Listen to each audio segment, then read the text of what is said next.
Next, we're moving on to public comment portion of our meeting. We have quite a few signed up today. So we have, we're 2 minutes each. Then let's get started. So we'll start off with Marissa Anderson with Camden Cox. You're on deck. Marissa, are you available? Yes. Thank you, board members. I'm going to talk pretty quickly, seeing as I only have 2 minutes to share, but please check your emails after the meeting for reference links that I will be sending you. I'm here to speak on behalf of Utah parents who are alarmed by the suggestions being put forth by the Access Committee. In the last 2 sessions, the committee has reassured us that we are not advocating for critical race theory. Yet, as I read the news of changes happening to schools in other states, I cannot help but be substantially concerned about the Access Committee's intentions. What exactly does student equity look like? Let me provide you some examples. In Oregon, student equity looks like the Pathway to Math Equity microcourse recommended by the state school board. The course teaches, among other things, that requiring students of color to show their work or using an I do, we do, you do teaching format is part of systemic racism and needs to be dismantled. In Pennsylvania, student equity looks like requiring 5th graders to participate in a Black Power march for their history grade. The students marched around the gym carrying signs that called for the release of Angela Davis, a Black Power advocate, from jail, while other signs suggested that the 45th President of the United States should take her place. In Arizona, student equity looks like a course recommended by the school board that teaches babies begin to be racist starting at 3 months, when they prefer to look at people whose skin color matches that of their caregiver, and that positive racial identity is inherently linked to the concept of systemic racism. In our very own Horizon Elementary School in Murray, student equity looks like reading books about gender transitions, gay pride, and anti-racism. Now, I understand that Utah is not Oregon or Arizona or New York. So I ask the board this: what does denouncing racism and embracing equity mean for our schools? If student equity actually means education that successfully helps students in need and not education of a particular political bent, how are you as the board going to preserve our unique Utah culture and protect our students from other toxic styles of equity currently marching across our nation? I look forward to seeing what you come up with. Thank you. Okay. Thank you. Next, we'll have Camden Cox, and then on deck is Paradigm Representatives, and I'll introduce that after Camden's done, or I'll introduce them, I should say. Camden.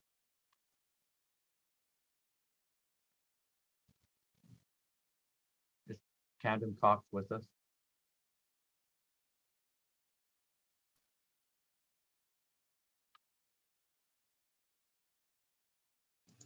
I see that he is on.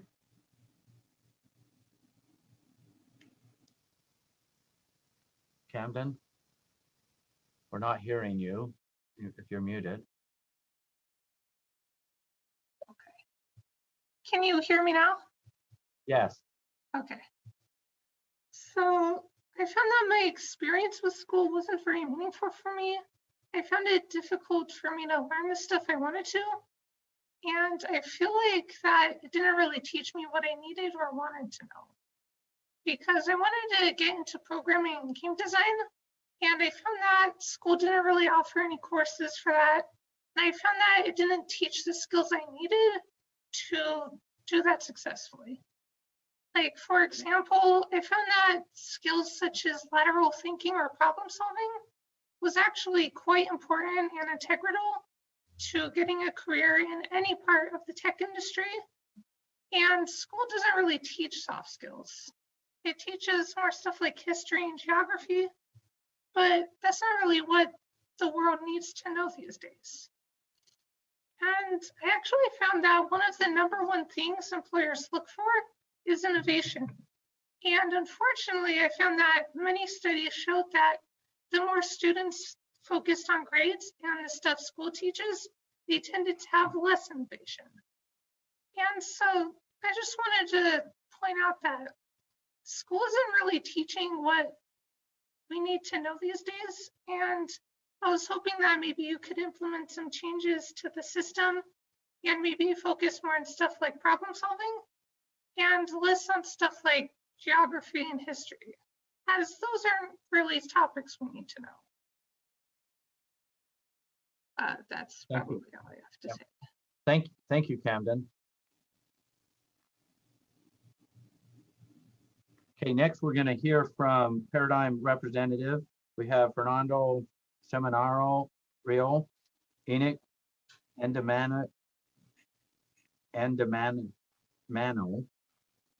Jared Conley, Jason Hall. So combined, Fernando, I don't know if you want to go first, or but it's a similar topic, so we're doing we're giving you 6 minutes. Yeah, I'll go first. This is Jared Conley. Enoch will not be joining us. Okay. Like I said, I'm Jared Conley. I am chairman of the board of Paradigm Schools. I'm grateful for this opportunity and for your collective efforts to serve us. Since the beginning of my involvement with Paradigm, we've been in turnaround. Reflecting upon that time, I'm aware and grateful for the many benefits we've received and implemented. These best practices we have not, nor will we abandon. But I'm also painfully aware of the costs, most glaringly the cost of enrollment, as our student count has dropped from about 600 scholars to just under 400 since turnaround began. This precipitous fall is directly correlated to turnaround and the stigma it carries for new potential students. At this point in our experience, I am left with many questions. The first being, does the incremental benefit of another year of turnaround outweigh the costs? The second question is, where did we go wrong? The turnaround panel and audit committee will tell you that it was the lack of formative assessment data, or now the newest question, our high state testing opt-out rate, which choice is protected by law. That question and response leads me to another question.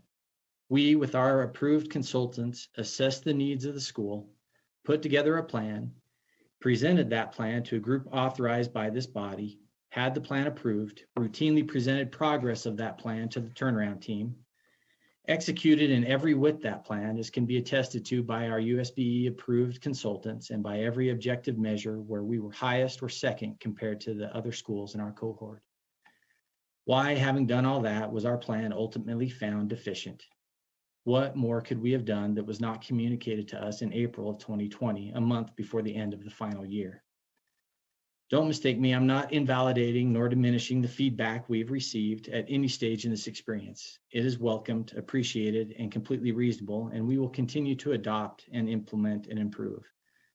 But if our fully executed plan was deficient in September 2020, why was it not deficient at the onset in 2017 or 2018 or 2019 when the turnaround board was monitoring progress? I recognize that every individual involved has done their best with the greatest of intentions, but I am left with one preeminent question.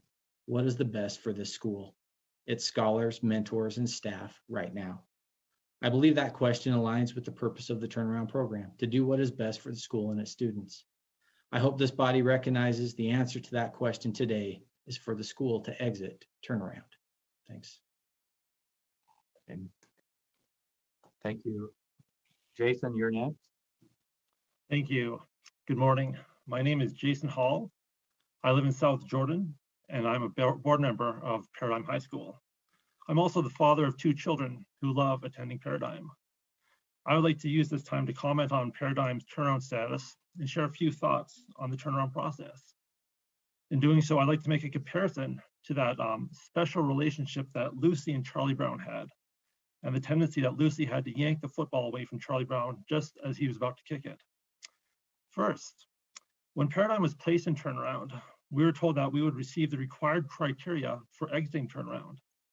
It took over 2 years for Paradigm to receive this information, and Paradigm was well into turnaround when it was received.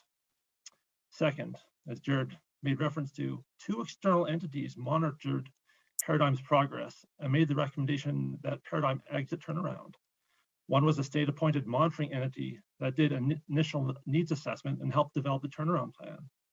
The other was a state-approved consulting company that helped Paradigm implement the plan. After 2 years, both entities stated that Paradigm had done everything it was required to do and was ready to exit turnaround. Third, we were informed last September that Paradigm would remain in turnaround, even though Paradigm's quantitative measurements were comparable or better than the other 5 schools that did exit turnaround. Furthermore, we are now 70% through the current school year and have not received any further guidance as to what more Paradigm needs to do to exit turnaround. There are other examples of the ball being yanked away from Paradigm, but I do not have the time right now to cover these. But I would like to leave with and conclude with the following two questions. How many more times will the ball be yanked away from Paradigm? And second, how are we to know and trust that the ball isn't going to be yanked away from Paradigm another time? I thank you for your time and your consideration, and appreciate taking the time to listen to us. Thank you. Okay, thank you. Chair Huntsman, board members, thank you for this opportunity. Good morning. I'm Fernando Seminaro, the director at Paradigm Schools. Before your vote on our turnaround status later today, I hope you will have read the email I sent to each of you a week ago. I wish to make it as clear as possible that Paradigm does not oppose or deny the essential implementation of formal school-wide formative assessment data tracking systems.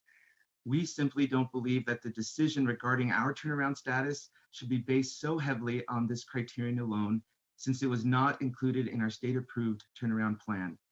Paradigm met every goal and obligation of our turnaround plan and improved in more metrics than the others exited schools.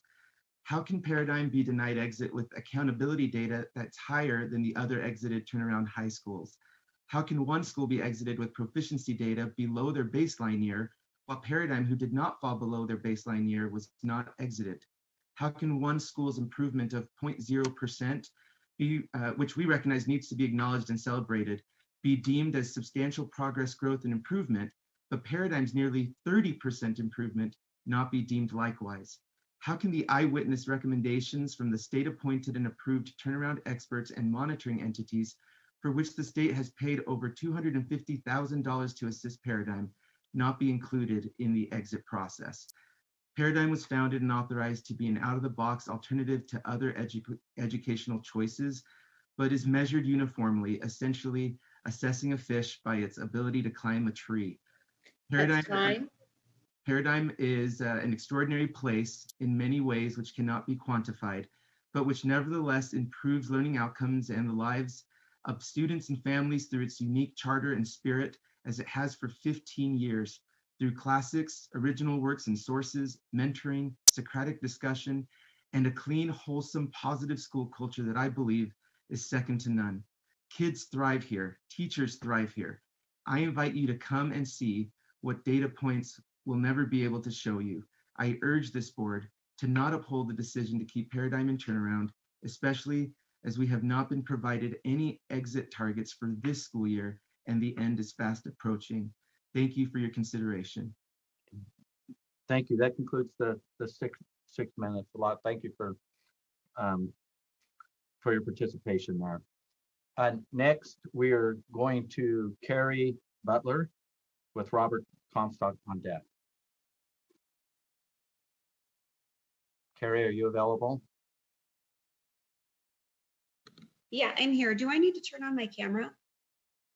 No, you don't have to, but. No, like I want to, but I don't. Okay, I'm gonna turn on my camera. How about that? There you are. Hi, board members. Thank you so much for this time and good morning. My name is Carrie Butler, and I'm here representing the UPHA, the Utah Public Health Association. We've been around actively working to promote health and well-being in communities across the state for over 100 years. This includes working on upstream issues that lead to longer, happier lives for all of our communities, including and especially communities of color and communities of marginalized people. Specifically today, talking about our LGBTQ+ youth.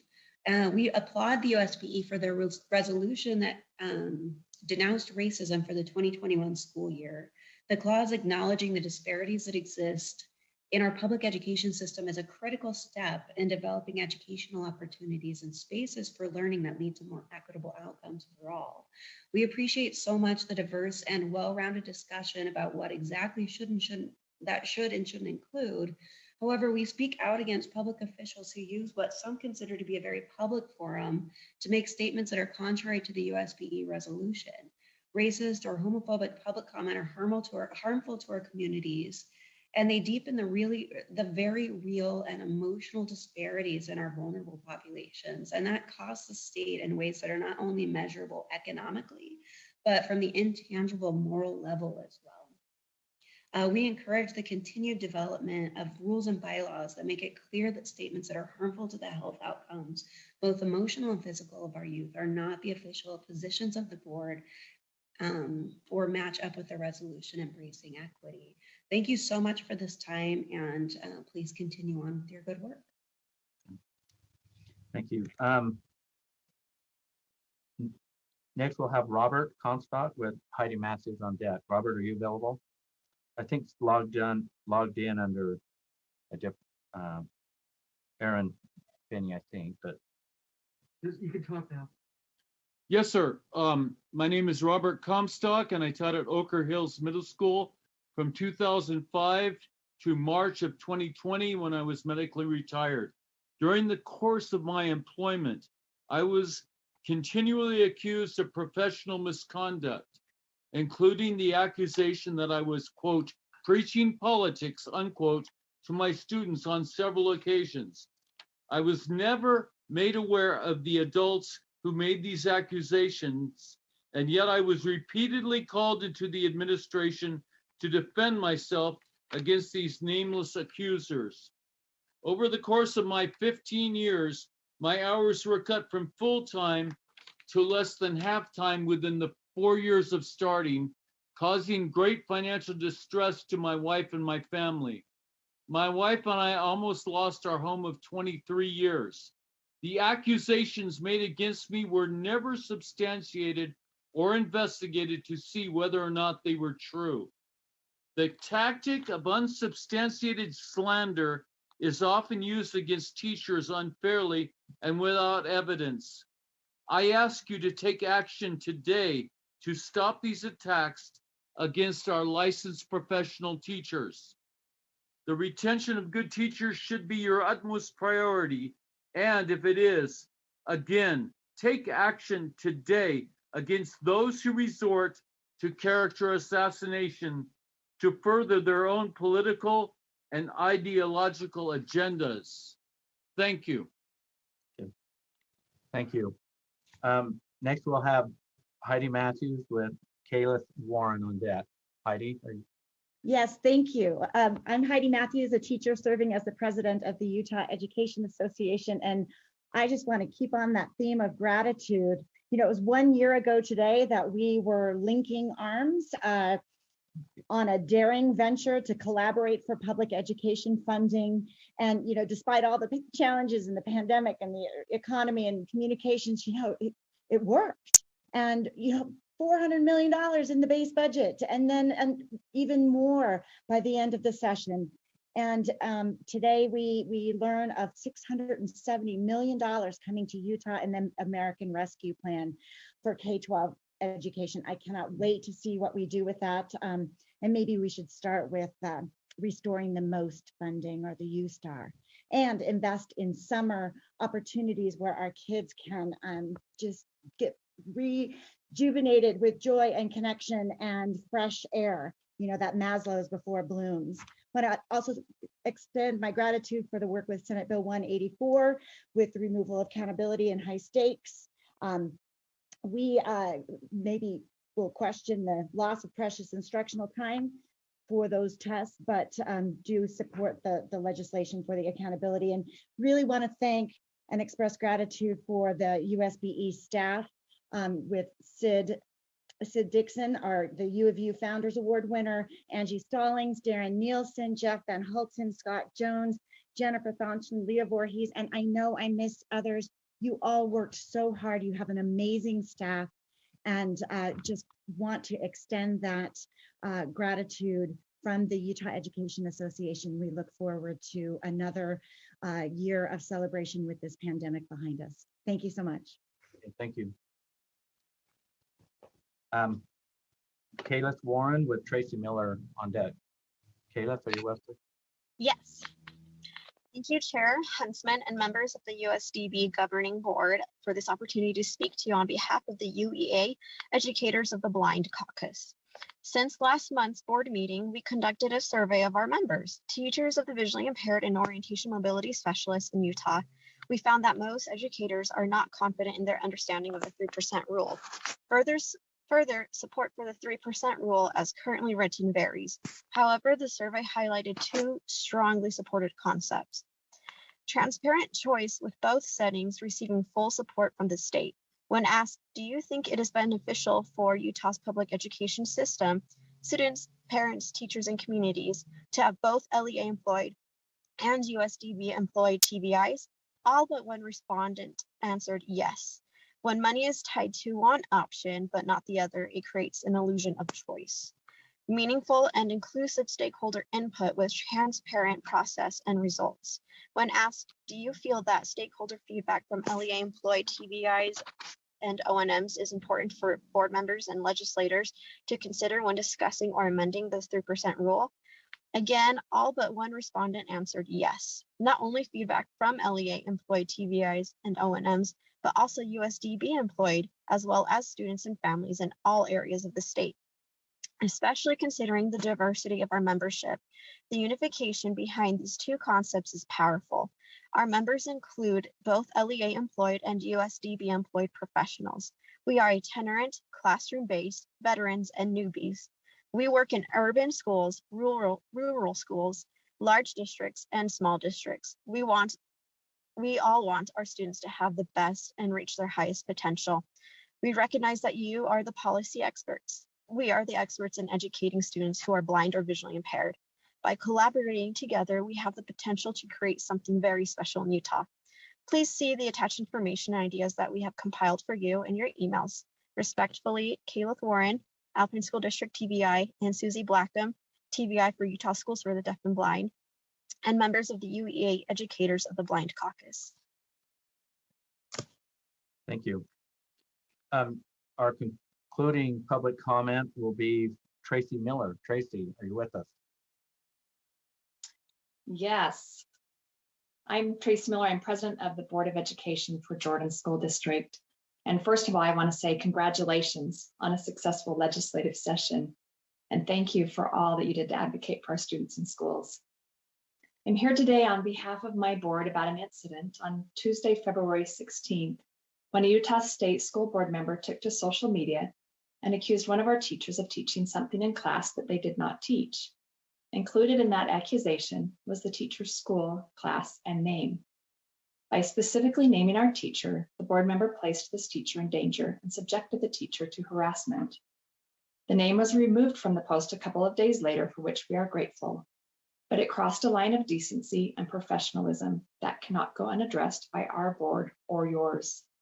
We want it known that we support our teacher and stand by the teacher's efforts to provide a high-quality education to their students. We appreciate the prompt public statement that your board leadership made on February 18th. We also were encouraged by interviews your board chair provided to various media outlets. We encourage you to move swiftly in reviewing the state board's bylaws.